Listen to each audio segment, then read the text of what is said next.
네, 기도하고 시작하겠습니다.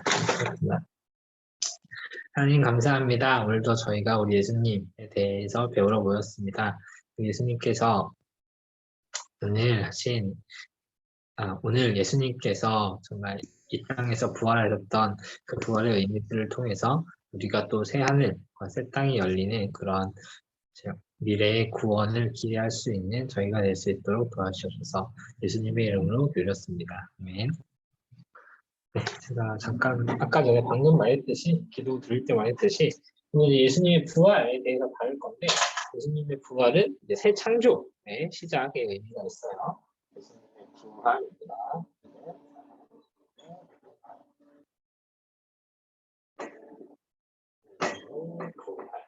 우리가 지난주에 했던 게 예수님의 죽음이었죠. 그래서 공생의 기간이 끝나고 예수님께서 이제 그 사역을 마무리하시면서 이 땅에서 우리를 대신해서 죽으시고 죄인들을 대신해서 죽으시고 그리고 또 부활 죽으신 다음에 부활하셨죠. 그거에 대해서 볼 겁니다. 예수님의 부활은 거기 특별히 이제 종합적인 의미가 아주 중요한 의미가 있어요. 새 창조의 시작이고 예수님의 재림 때 신자들도 부활할 것이며 이는 새 창조에 속하는 것입니다. 즉 우리가 창세기 1장 1절에 그 창조가 나오고 그리고 타락이 되고 그 다음에 구속 있고 종말 있고 크게 구속사를 이렇게 보잖아요. 그리고 이 종말에 이 창조에 원래 목적이 있었죠. 근데 그 목적이 타락으로 인해서 이제 뭐 왜곡됐다? 달성되지 않는 그런 인간의 타락에 의해서 인간의 죄에 의해서 이런 상황이 됐잖아요. 그래서 이걸 해결해서 종말 때 이 창조의 목적이 다시 달성됩니다. 그래서 우리가 이거를 새 창조라고 불러요. 즉, 이 새 창조의 시작이 새 창조가 이루어질 수 있는 근본, 원인이 이제 구속에 있는데 이 구속이 이제 이 부활로서 스타트가 되었다는 거죠. 물론 뭐 그러니까 죽음과 부활의 의미로. 그래서 여기 처음에 나왔듯이 예수님의 부활은 새 창조의 시작이고 이 새 창조 때 이때는 부활이 예수님이 부활했잖아요. 예수님이 부활했잖아요. 예수님이 부활했는데 새 창조 때는 이제 새 창조 때도 부활이 있습니다. 부활이 있는데 이때는 모든 신자들이 부활할 거예요. 이런 흐름 속에서 우리가 새 창조, 새 땅, 새 하늘과 새 땅의 의미를 한번 보겠습니다. 첫 번째로 이 부활하면서 부활에 대해서 여러 가지 의미가 있는데 이제 예수님의 부활한 몸을 보겠습니다. 그러니까 우리가 부활이라고 할 때 물론 예수님이 살아나셨지만 특별히 예수님의 몸이 부활했다라는 사실을 주목할 필요가 있어요. 자, 다만 우리가 여기서 이건 구별해야죠. 그러니까 우리가 사실 우리 다임 목사님께서도 많이 말씀하시지만 죽었다 살아난 사람은 성경에 예수님 말고 있긴 있어요. 여기서 써져 있지만 뭐 나인성 과부의 아들도 있었고 야이로의 12살 딸도 있었고 나사로도 있었고 다들 죽었다가 다시 살았죠. 근데 그들은 많이 들으셨죠? 죽었다가 살았다가 또 죽었죠. 다시 결국은 죽는단 말이에요. 근데 예수님께서는 죽었다가 살아서 다시 승천하셨어요. 그 아주 결정적인 차이가 있고요. 그래서 예수님의 부활에 있어서 도대체 어떤 게 다른 것인가를 볼 필요가 있습니다. 자, 예수님의 부활한 몸에는 이전과의 연속된 부분도 있고, 그러니까 죽기 전과 연속된 부분도 있고, 죽기 전과 부활 이후에 몸이 다른 점이 있어요. 첫 번째로 그 연속된 몸은 그 자체, 부활하신 그 몸 자체는 이전과 동일한 몸입니다. 마리아에게서 나시고 성령으로 잉태되었지만 물론 마리아에게서 나신 그 몸, 만질 수 있었던 그 몸, 그 몸이 부활하셨고요. 다만 부활하신 이후에는 초자연적인 능력을 많이 부여주셨습니다. 자, 부활 전에는 예수님께서 배고파 하셨고 음식을 드셨고 그렇죠? 어디를 가려고 하면은 배를 타고 가셨고 뭐 동산에 걸어 올라가셨고 항상 이렇게 이제 모든 거를 모든 물리적인 그런 것들을 이제 다 모든 인간과 똑같이 가지셨단 말이에요. 이게 우리가 다음에 나오나? 질문 나왔나? 어쨌든 완전히 이제 인간과 똑같은 몸을 입고 오셨기 때문에 그렇죠. 인간의 몸을 입고 오셨기 때문에 완전히 인간과 똑같은 배고픔과 어떤 뭐 추위야 뭐 이런 그런 것들을 다 똑같이 감당하셨어요. 그렇지만 부활 이후에는 이미 그 예수님께서 이 100% 인간의 몸을 입고 오신 목적이 달성이 됐단 말이에요. 그러니까 이제 더 이상 그 한계에 머물러 계실 필요가 없었죠. 이미 이제 죄를 이기셨고, 그러니까 인간을 대신해서 참 인간이신, 그러니까 인간을 대신하니까 참 인간이신 어떤 등가 뭐 교환이라고 해요. 등가 교환이라는 표현이 굉장히 좀 애매하긴 한데 아무튼 그런 게 필요했지만 이제 부활한 이후에는 이제 이미 구속이 진행된 이후에는 그런 물리적인 한계에 이렇게 얽매이실 필요가 없기 때문에 어떤 초자연적인 이제 것들을 현상들을 많이 보여주셨습니다. 예를 들면은 뭐 여기 있다가 갑자기 저기 있기도 하고 뭐 문을 뚫고 들어오시기도 하고 그런 것들 많이 보이셨어요. 그리고 특별히 가장 중요한 승천하셨고 승천. 부활 이후에 승천하셨습니다. 자, 이런 것들이 이제 부활 이전과 부활 이후가 다르다 이렇게 보시면 될 것 같고요. 두 번째로는 오늘 책에서 예수님의 부활의 역사성을 다루고 있습니다. 이 역사성은 어떻게 해석하시면 되냐면 사실성으로 해석하세요. 사실성. 그러니까 역사적 사실이다. 역사적 그러니까 예수님의 부활이 말하자면은 뭐 성경에서 좀 거칠게 표현하면 성경에서 뻥을 치는 게 아니라 성경에서 거짓말하는 게 아니라 진짜 그 사실을 있는 대로 역사에서 기록하고 있다라는 게 예수님의 부활의 역사성입니다. 우리가 사도신경에서도 예수님에 대해서 특별히 고백할 때 이 역사성에 대해서 고백하는 게 되게 많아요. 예를 들어서 동전녀가 마리아에게 나시고 본디오 빌라도에게 고난을 받으시고 이런 거. 네, 그 실제로 이제 예수님께서 그 역사적인 사실 내에서 그걸 하셨다라는 우리의 고백이거든요. 어떤 뭐 성경에 비유로 써 있는 게 아니라 진짜 그 사실이라는 거를 이제 고백하는 게 이제 역사성이고 이거를 해석하면 사실성이 되겠습니다. 자, 그래서 첫 번째 보면은 그 예수님이 진짜 부활한 게 맞다라는 그 사실이 처음에 어떻게 나올 수 있냐면은 직접적인 증거로서 증인들이 있습니다. 예수님의 부활을 직접 봤던 증인들이 있죠. 물론 성경에 나오는 거지만 안 나오는 거지만요, 그렇죠? 자, 그래서 첫 번째로는 예수님이 막달라 마리아에게 나타나실 거라고 믿어요. 그리고 그 다음에 이제 막달라 마리아의 다른 여인들이 처음에 나타나셨죠. 그 다음에 이제 엠마오로 가는 두 제자 나타나셨고, 그다음 베드로에게 나타나셨고, 12제자에게도 도마가 없는 때 나타나셨다가 다시 도마가 있을 때 다시 나타나기도 하시고, 그리고 500명 이상 제자들 앞에서 한꺼번에 나타나신 적도 있습니다. 오늘 성경에서 소개될 거예요. 그리고 예수님의 친동생 야고보에게도 한번 직접 나타나신 적이 있고, 마지막으로 그 다메섹 도상의 사울에게도 예수님께서 나타나셨습니다. 즉 이들은 예수님이 죽은 것과 살아계신 것을 다 이제 한꺼번에 보고 들은 그런 직접적으로 보고 들은 사람들이에요. 이렇게 많은 사람들이 예수님의 죽음과 부활을 직접 보고 들었습니다. 그런데 이런 것에 대해서 이제 예수님의 부활을 믿지 않으려는 그리고 못하는 그리고 믿지 않으려는 사람들 이런 주장을 해요. 그 사람들이 다 환각을 본 거예요. 그들이 다 환상을 본 거지 실제로 부활한 게 아니다. 뭐 이런 말을 하거든요. 근데 그 주장이 잘못된 점을 또 오늘 책이 소개하겠습니다. 예를 들면 이런 게 있어요. 환각은 이제 물론 이제 환각을 본 사람이 있죠. 환청을 듣는 사람도 있고 그렇죠. 세상에 그런 분들이 어쨌든 있단 말이에요. 근데 그런 사람들이 환각을 볼 때는 이제 특정 유형의 사람들에게만 나타나는 그런 환각이 보인단 말이에요. 그것도 이렇게 집단적으로 보이는 게 아니라 개별적으로 각자 막 환상을 보는 거잖아요. 그렇죠? 집단적으로 다 같이 막 이상한 뭐 형태를 보거나 그런 일은 없죠.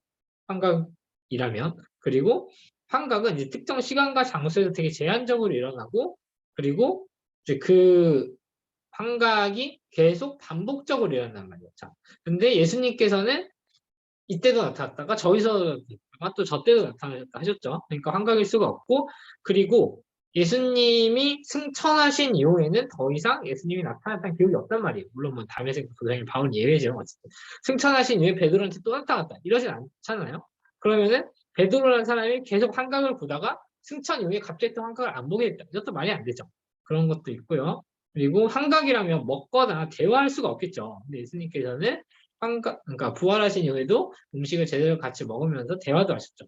이런 것들을 봤을 때 환각이라고 볼 수가 없고, 또 이렇게 심지어 도만 직접 만져봤잖아요. 그런 것들을 봤을 때 환각설은 이제 잘못된 주장이다. 즉, 이 증인들이 직접 증언하는 대로 예수님의 부활은 역사적 사실이다. 이렇게 믿을 수 있겠습니다. 자, 두 번째로는 물적 증거가 있습니다. 이제 빈 무덤인데요. 아시다시피 이제 아리마대 요셉이 마련한 이 무덤에 예수님께서 장사되셨는데 어느 날 예수님이 잘 부활하시니까 당연히 여기 아무것도 없겠죠. 그러면은 이 빈 무덤 자체가 예수님께서 살아서 다시 부활해서 나가신 그런 증거가 될 수 있지 않겠느냐라는 게 이제 이 물적 증거를 찾는 이제 뭐랄까요? 근거입니다. 아, 그리고 심지어 무덤에서 이 시신이 없어졌잖아요. 시신이 없어졌는데 이 시신이 없어진 것에 대해서 당시 로마 당국자나 혹은 유대 당국자들도 이 시신이 없어졌다라는 사실을 반박을 못했어요. 당시에. 그래서 어떤 주장이 있냐면은, 이거는 이제 예수님의 제자들이 예수님 평소에 난 부활할 것이야 이런 말을 예수님이 많이 하고 다녔으니까 그 자기 스승의 어떤 그 말을 약간 진짜인 것처럼 하려고 제자들이 무덤에서 시신을 훔쳐갔다. 그러니까 없는 게 당연하지 않냐? 도둑질을 했으니까 당연히 없는 건데 그걸 가지고 부활이라고 하는 건 사기 아니냐? 이런 주장이 있습니다. 자, 그것도 잘못된 점이 있어요. 자, 첫 번째로는 아시다시피 이 무덤 앞에 이상한 돌로 이렇게 입구를 막아놨죠. 근데 그 문이 이렇게 열렸단 말이에요. 이렇게 열렸어요. 자, 이거를 볼 때 이 돌을 누가 굴린 사람도 없는데 왜 자기가 알아서 열렸지? 예수님께서 왜냐면 부활했기 때문에 열린 거야. 라는 그런 반박이 있을 수 있고요. 그리고 사실 뭐 돌이야 뭐 어쩌다 뭐 이렇게 밀을 수 있다고 쳐요. 누가 사람 주고 다 동원해서 밀을 수 있다고 쳐요. 근데 이때 로마 군인들이 여기를 지키고 있었는데 로마 군인들이 일반적으로 16명이 이렇게 지키거든요. 그러면은 아무리 막 3교대를 돌리고 4교대를 돌리고 해도 최소한 3명에서 4명은 로마 군인들이 여기를 지키고 있었다라는 말이거든요. 당시에 로마 군인들은 세계 최강의 군인들이었어요. 즉 이제 우리가 요즘 세대말로 표현하면은 막 한국뿐만 아니라 막 미국 UDT 막 미국 특수부대 요원들이 미군 특수부대 요원들이 4명 여기를 지키고 있는데 그 4명의 감시를 벗어나서 이 큰 바위를 굴린다? 그리고 시신을 훔쳐간다? 말이 안 되는 일이겠죠, 일반인들이. 그리고 만약에 진짜 동물범이었다면 어쨌든 로마 군인 진짜 또 양보해서 그래 이들이 놓칠 수 있다 쳐. 그러면은 어쨌든 이들이 뭐 이렇게 이들과 싸워서 뭐 제자들이 이게 훔쳐갔어.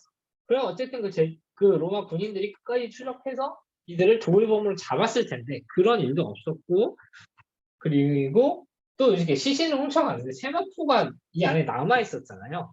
시신을 훔쳐가는 사람들이 세마포를 남겨놓고 그것도 이제 가지런히 개놓고 가는 게 말이 안 되겠죠. 그러니까 그런 거를 통해서도 예수님이 진짜 부활하신 게 맞다. 도둑질한 게 아니다. 제자들이 이렇게 말을 할 수가 있고요. 또 결정적으로 아시겠지만 예수님이 십자가에 달려 돌아가시고 나서 제자들이 다 도망갔어요. 다 2명인가 빼고 예루살렘을 다 떠나서 도망갔거든요.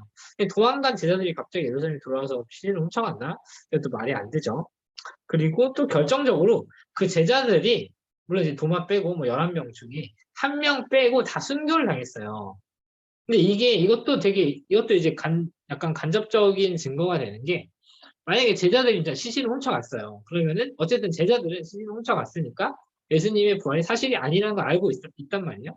그러면은 그 말인즉슨 시신을 훔쳤다면 예수님의 말은 다 뻥이었구나. 이걸 제자들도 알고 있었는데 말하자면 그 뻥을 친 사람을 위해서 순교를 당한다? 말이 안 되죠. 그렇죠? 그런 걸 통해서 제자들은 그러니까 순교를 당한 것까지 봤을 때 제자들은 이렇게 그 시신을 훔쳐갈 동기가 전혀 없었다. 역으로 생각해보면 그렇게 볼 수 있겠고요.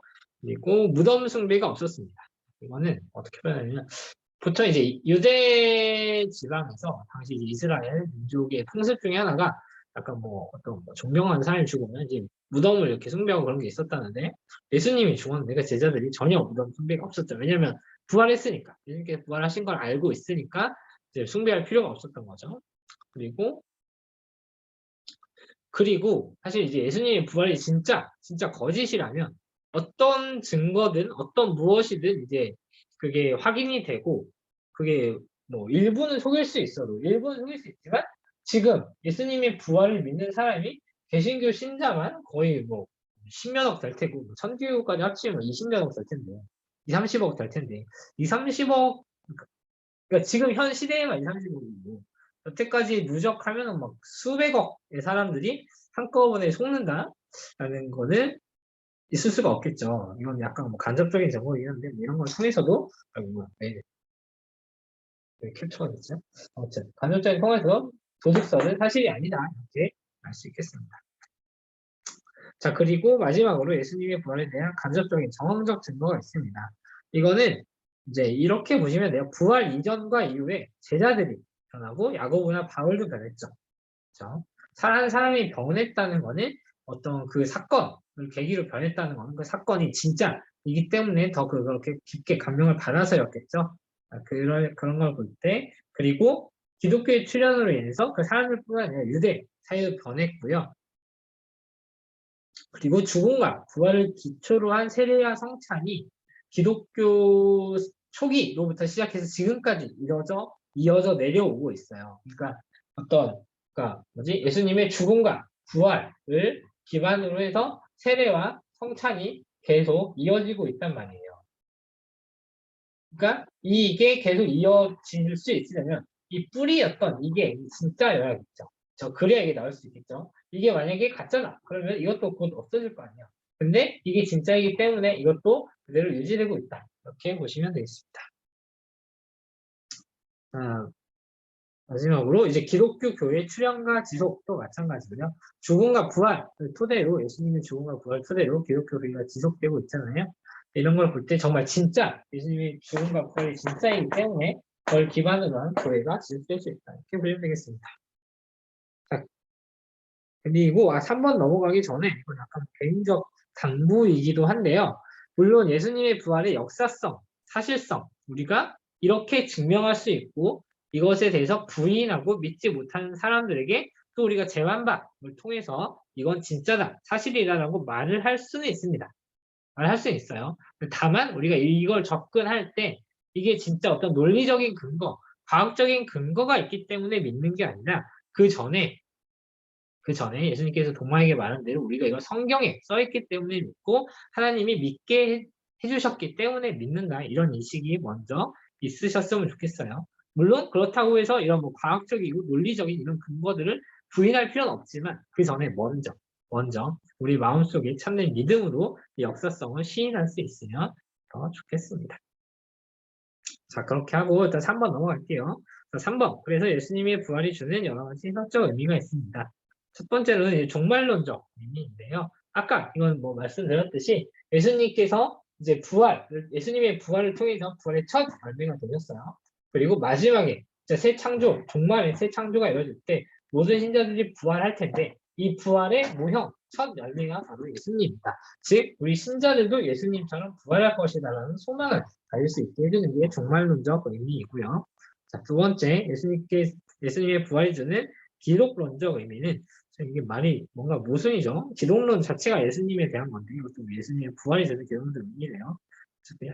그렇지만 우리가 그렇게 깊게 따질 거 아니고 한번 봅시다.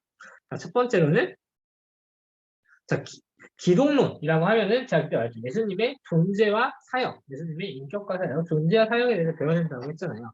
예수님의 부활이 예수님의 존재와 그의 사역에 어떤 의미를 지니는가를 본다고 생각하시면 되겠습니다. 첫 번째는 예수님께서 부활하셨기 때문에 예수님께서 계속 자신의 존재에 대해서 주장하셨던 내가 바로 하나님의 아들이다. 그리고 이제 내가 이제 죄인을 대신해서 죽고 그들을 대신해서 죄값을 치를 것이다 라고 말했던 게 사실임을 우리가 이제 알 수 있습니다. 예수님께서 만약에 죽기만 하셨다면 그냥 사실 물론 예수님은 좋은 말씀 많이 하신 선지자죠. 그런 선지자격의 역할을 했긴 했지만 사실 참 하나님의 아들인가? 참 메시아인가에 대해서는 굉장히 물음표가 많이 찍혔겠죠. 그냥 죽고 끝나버리겠으면. 근데 예수님께서 모든 그 죽음의 것을 이기시고 부활하셨기 때문에 아 이분은 진짜 참 하나님이시구나. 이분은 진짜 하나님의 아들이시구나. 라는 거를 우리가 알 수 있겠습니다. 또 두 번째로는 예수님의 승기가 이루어졌어요. 오늘 여기 승기라는 표현이 나오는데 신학적으로 기독론을 다룰 때 사실 굉장히 중요한 표현인데 우리 책에서는 그렇게 많이 다루지 않아요. 승기는 지울게요.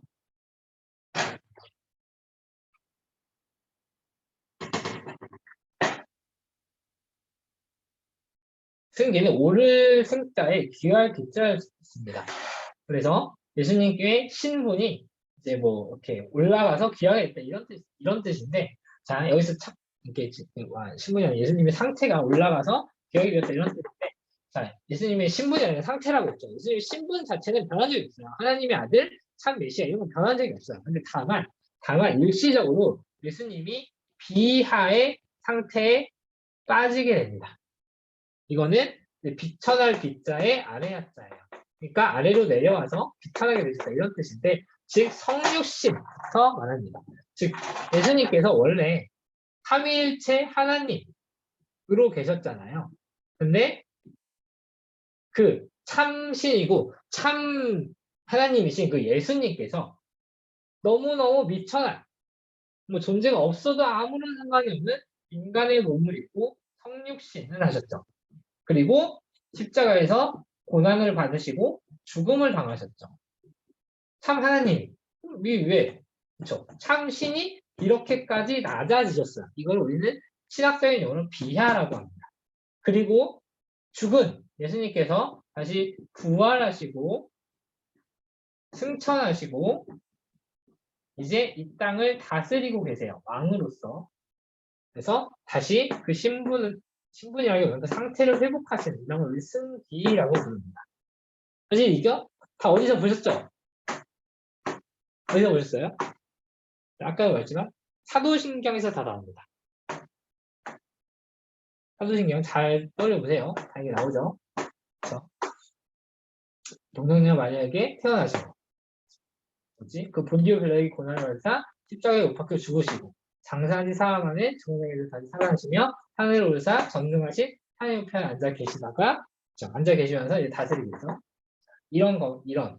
그래서 예수님의 비하와 승기가 사도신경에 나올 만큼 예수님이 어떤 분이신가, 어떤 일을 하셨는가를 설명하는데 굉장히 중요한 개념인데 오늘은 이제 승기만 나왔죠. 자, 여기서 승기가 어떤 맥락에서 나왔냐면 자, 예수님께서 부활을 하셨다는 것은 결국 승귀를 하셨다는 거예요. 승기를 하셨다는 것은 예수님께서 부활 승천하시고 이제 이 땅을 다스리시고 다시 이제 이 땅에 재림하실 때까지 다스림, 통치를 하실 것. 이것에 대해서 우리가 이런 거를 그러니까 믿을 수 있다는 거예요. 그러니까 예수님께서 승기하신, 그러니까 참 하나님으로 다시 신분적인 의미는 아니고 상태적인 의미에서 참 하나님으로 돌아가셨기 때문에 우리가 이 부활을 통해서 다시 많이 정리가 되네요. 다시 그 참 하나님의 상태로 이 모든 이제 신자들 다스리는 하나님의 나라를 다스리는 그런 상태로 되셨다는 것을 그 출발로서 부활을 이루셨다는 것을 알 수 있습니다. 승기는 혹시 비하와 승기에 대해서 잘 알고 싶으시면 웨스터민스터 신앙고백서나 혹은 뭐 소요리 문답 뭐 이런 걸 보시거나 혹은 하이델베르크 소요리 문답 이런 거 보시면 사도신경에서 나오는 비하와 승기의 의미에 대해서 잘 설명해주고 있을 겁니다. 자, 마지막으로는 교회론적 의미입니다.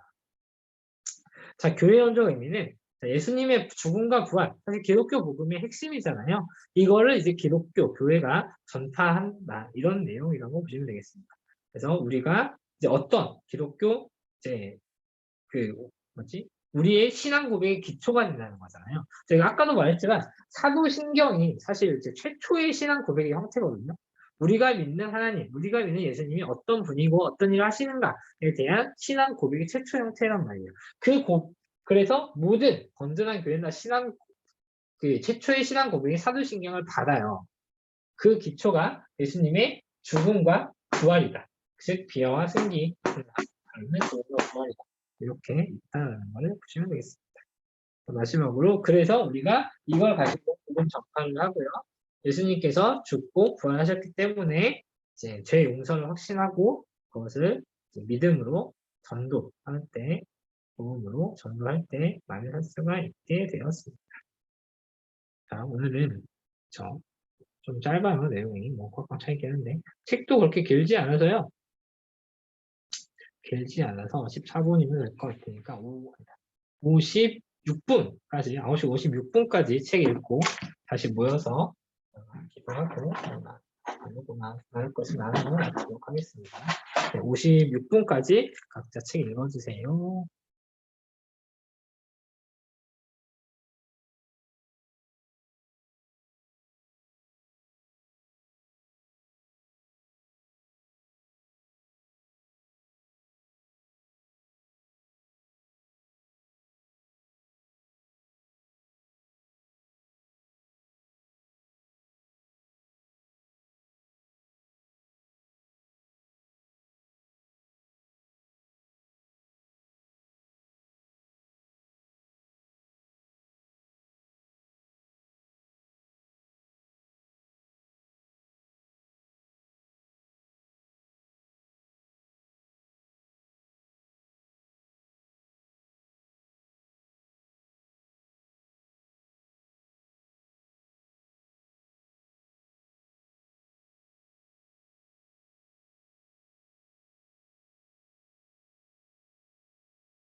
네, 여러분 다 읽으셨나요? 혹시 질문 있으시면 말씀해 주세요.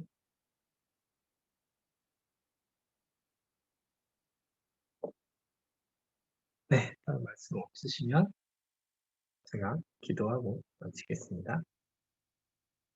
다 읽으셨죠? 네. 혹시 안 읽으셨으면 마저 읽으시고 기도하고 마칠게요.